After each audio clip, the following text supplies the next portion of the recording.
Detroit police commissioner finding himself on the wrong side of the law and may face serious consequences. Yeah, but he says the whole thing is a misunderstanding. Fox News' Robin Murdoch is live with more on the allegations that he's facing.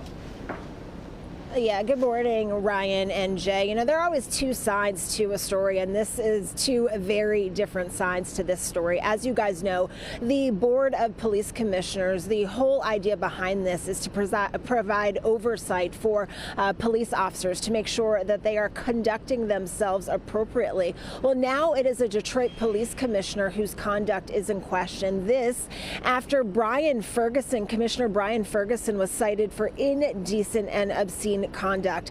Now, that ticket stems from what undercover officers from the Wayne County Sheriff's Office saw when they pulled up on Ferguson's truck parked in the area of Sorrento and Schoolcraft on the city's west side. This happened about 7 o'clock yesterday morning, and that is when they found a known prostitute allegedly performing a sex act. Now, Ferguson at that point did identify himself as a police commissioner and asked those officers to help him out. That name drop, though, it did not work. Ferguson, he later told media outlets that this was a misunderstanding, that the woman unexpectedly jumped into his truck and that he was trying to kick her out. Here is more with a captain with the Wayne County Sheriff's Office.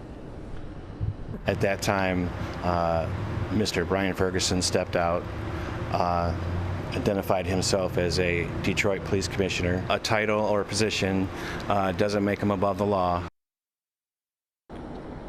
Now, Ferguson did release a statement, and again, he says that the allegations, they are untrue and that this is a big misunderstanding. He also says that I do not want this personal matter to become a distraction from the important oversight work that the board has to do.